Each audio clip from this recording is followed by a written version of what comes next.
In October 2022, the United States banned the export of its most powerful AI chips to China, the A100, the H100, the hardware that every major language model on Earth was being trained on. The message was simple: no chips, no AI.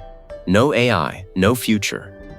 And for about 18 months, everyone believed it. Then, in 2025, a company called Zhipu AI, a spin-out from Tsinghua University that most people outside Beijing had never heard of, released a model called GLM-5, 3 Flash, and it did something that was not supposed to be possible under those restrictions. It delivered frontier-level language understanding and generation on hardware that the export controls never bothered to ban.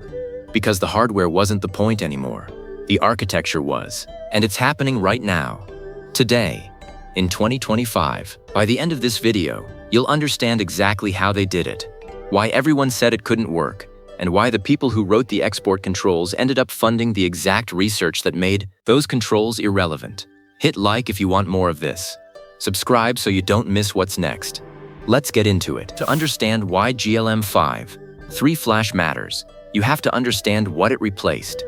And to understand that, you have to understand the world that existed before October 2022. Here's how it worked. You wanted to build a large language model, a big one, the kind that could write, reason, code, translate.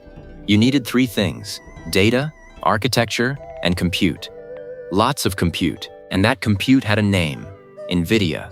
Specifically, the A100 and the H100 GPUs.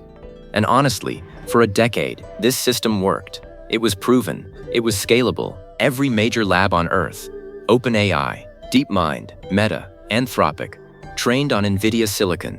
The software stack, CUDA, was locked in. The supply chains were built. The entire global AI research ecosystem was optimized around one company's hardware in one country's export jurisdiction. And that was fine, until it wasn't. Because in October 2022, the US Bureau of Industry and Security issued a rule. No advanced AI accelerators above a certain performance threshold could be sold to China. The A100 was gone. The H100 was gone. Then in October 2023, they closed the loophole. The A800 and H800, the slightly nerfed versions NVIDIA had designed specifically for the Chinese market, those were banned too. The goal was explicit. Secretary of Commerce Gina Raimondo said it plainly: slow China's AI progress. Keep them at least a generation behind. And the mechanism was simple. You can't train a 100 billion parameter model on consumer graphics cards. You can't run a data center on hardware that's 3 generations old. Cut the chips, you cut the future. And for a while it looked like it worked. Chinese AI labs were stuck. The old way, brute force scale on top-tier NVIDIA silicon, was the only way. Until it wasn't. Now here's the thing about efficient AI architectures. They weren't new. They weren't secret. Researchers had been publishing papers on parameter-efficient training, mixture of experts routing, sparse attention, and knowledge distillation since at least 2019. The ideas were there, but nobody cared, and here's why. When you can just throw 10,000 H100s at a problem, why would you spend 3 years redesigning your architecture to use fewer of them? The economics didn't reward efficiency. They rewarded scale. More parameters, more tokens, more flops. The entire funding structure of AI research, venture capital, government grants, corporate R&D budgets, was pointed at one direction: bigger. And the efficient models? They had a nickname in the industry: toy models, distillation projects. Things you ran on a laptop to demo at a conference, not things you deployed in production. Zhipu AI saw this differently, and that's because of where they came from. Zhipu was spun out of Tsinghua University's Knowledge Engineering Group in 2019. The Key Egi Lab, led by Professor Tang Ji, had been working on the GLM architecture, General Language Model, since 2021. And GLM was already weird. It wasn't purely autoregressive like GPT. It wasn't purely masked like BERT. It used a technique called autoregressive blank infilling. The model learns to predict not just the next token, but arbitrary spans of text in any order. It was more flexible, more sample efficient. But in 2021, 2022, nobody cared, because GPT-3 had 175 billion parameters, and the money was flowing toward whoever could build the next 100 billion parameter model on NVIDIA hardware. Efficiency was a research curiosity. Then the export controls hit, and suddenly, Efficiency wasn't a curiosity. It was survival. Here's the part nobody talks about. The export controls didn't just remove hardware. They removed the economic reason to keep doing things the old way. Before October 2022, if you were a Chinese AI lab, the rational move was to buy NVIDIA, scale up, compete on parameter count. After October 2022, that option was gone, and when the obvious path is deleted, you stop optimizing along it. You start asking a different question. Not how do we get more chips, but how do we need fewer chips? And that reframe changed everything. Zhipu AI didn't try to replicate the NVIDIA stack. They didn't spend 5 years reverse engineering a 7-nanometer GPU. They went back to the architecture. Step 1.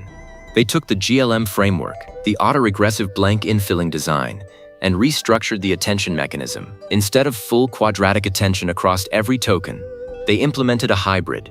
Local windowed attention for nearby context, sparse global attention for long-range dependencies. Step 2. They introduced a mixture of experts routing layer. The model has, say, 100 billion total parameters, but for any given token, only a fraction, roughly 12 to 15 billion, are activated. The rest stay dormant. You get the knowledge capacity of a massive model with the compute cost of a small one. Step 3. Training efficiency. They used a combination of FP8 mixed precision training and a technique called progressive resolution pre-training. You start training on short sequences, cheap and fast, then you progressively extend the context window. You don't pay the full attention cost from token 1. Step 4. The flash distillation pass. Once the large teacher model is trained, they distill it into a smaller, faster student model, but not a dumb compression. They preserve the reasoning chains. They preserve the instruction-following alignment. They compress the knowledge, not the capability. The result, GLM-5, 3 Flash, a model that runs inference on hardware that was never restricted, Huawei Ascend 910B chips, domestic Chinese accelerators, even clusters of older generation GPUs that predate the export control thresholds. Here's the brilliant part. They didn't fix the chip problem. They deleted the chip problem. The model doesn't need the banned hardware because the architecture was redesigned so that the banned hardware is no longer the bottleneck. And here's what nobody predicted.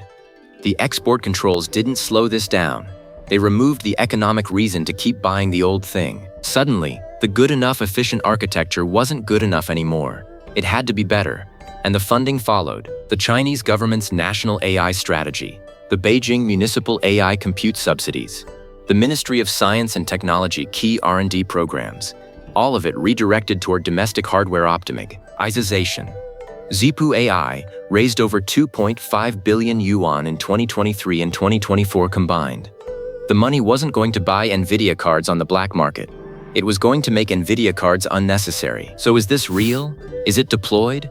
Or is it a conference paper with a demo video? Let's look at the numbers. In January 2025, Zhipu AI opened the GLM-5 3 Flash API to enterprise customers. Not a beta, not a waitlist. Production inference. Serving over 12,000 enterprise clients across China within the first quarter. Financial services, manufacturing, government, telecom. In March 2025, Zhipu announced a partnership with China Mobile to deploy GLM-5 3 Flash across their 5G edge computing nodes. That's not one server in a lab. That's distributed inference across thousands of edge sites in 31 provinces. The model runs on Huawei Ascend 910B accelerators, chips that are manufactured by CIMIC at a 7-nanometer equivalent process. Chips that are not subject to the October 2022 export controls because they were designed and fabricated domestically. Let that land for a second. The model that was supposed to be impossible without NVIDIA hardware is running in production at national scale on hardware that the export controls never touched, and the performance numbers. On the C-eval benchmark, the standard Chinese language reasoning evaluation, GLM-5, 3 Flash scores within 2 percentage points of models trained on full H100 clusters. On MMLU, the English language multitask benchmark, it sits at 83.4%. On human eval, the code generation test, it passes 89% of problems. These are not toy numbers. These are numbers that in 2022 would have required a $100 million training run on restricted hardware. Now let's zoom out. The Chinese government's AI compute infrastructure plan. announced by the Ministry of Industry and Information Technology in 2024, targets 300 exaflops of domestic AI compute capacity by 2027. 300 exaflops. For context, that's roughly equivalent to the combined training capacity of every major US AI lab in 2023. And the hardware for that plan is Ascend, Cambricon, Byron, Domestic, the entire stack. And Zhipu AI is not alone. Baidu's Ernie 4, 5, Alibaba's Qwen 3, DeepSeek's V4, all of them are running on the same principle: architecture over hardware, efficiency over brute force. By mid-2025, Zhipu AI had filed over 340 patents related to efficient transformer architectures and sparse attention mechanisms. 47 of those were filed in jurisdictions outside China: the US, the EU, Japan. They're not just building for the domestic market, they're building the export version, and the international adoption is already starting. In February 2025, 3 Southeast Asian telecom companies in Indonesia, Malaysia, and Thailand signed licensing agreements to deploy GLM-5, 3 Flash for customer service automation. Not because it's cheap, because it runs on hardware they can actually buy. That's the point. The export controls created a 2-tier hardware market, and Zhipu built a model that only needs the tier that's still available. That's not a workaround. That's a redesign of the entire value chain. And that's enough to serve every enterprise customer in every country that can't access restricted NVIDIA hardware. Not a metaphor. That's just the math. Now, the first thing Western analysts said, and you can find this in think tank reports from CSIS, from the Center for a New American Security, from half a dozen semiconductor industry newsletters in early 2024, was this: Chinese AI models trained on domestic hardware will be a generation behind, maybe 2. The architecture can't compensate for the process node gap. That was the consensus, and it was wrong. What they didn't account for was the cost curve. Training a frontier model on H100s in 2023 cost somewhere between $50 and $100 million. Training GLM-5, 3 Flash, with its sparse activation and progressive resolution pipeline, cost Zhipu AI an estimated $12 to $15 million equivalent. Not because the hardware is cheaper, because the architecture needs fewer flops to reach the same capability floor. And when your training cost is 1/5 of the incumbents, you can iterate 5 times faster. You can run more experiments. You can afford to fail. The critics modeled a static race. Same architecture, worse chips, therefore worse model. What actually happened was a different race.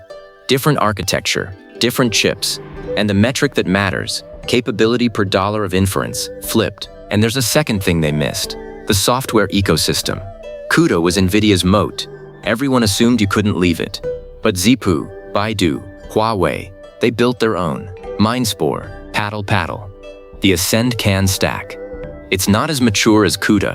It's not as polished, but it works. And in 2025, works is enough, because the alternative doesn't work at all because the hardware is banned. Is it perfect?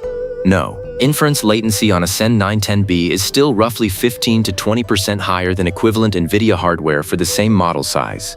The software tooling still has rough edges, but 5 years ago, none of this existed. The trajectory is the story, and the West noticed. They noticed fast.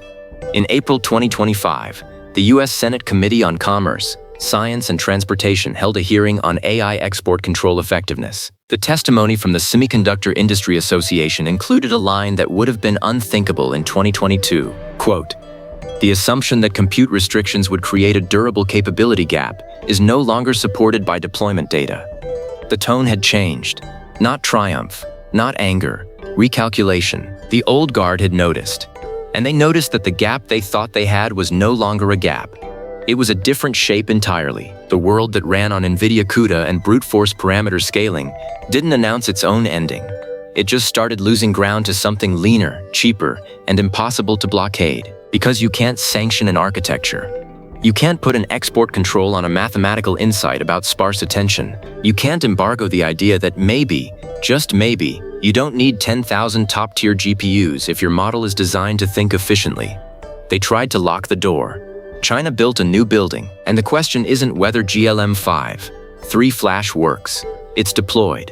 It's serving millions of requests a day. The question is what happens when every other country that can't access restricted hardware looks at what Zhipu built and says, "We'll take that."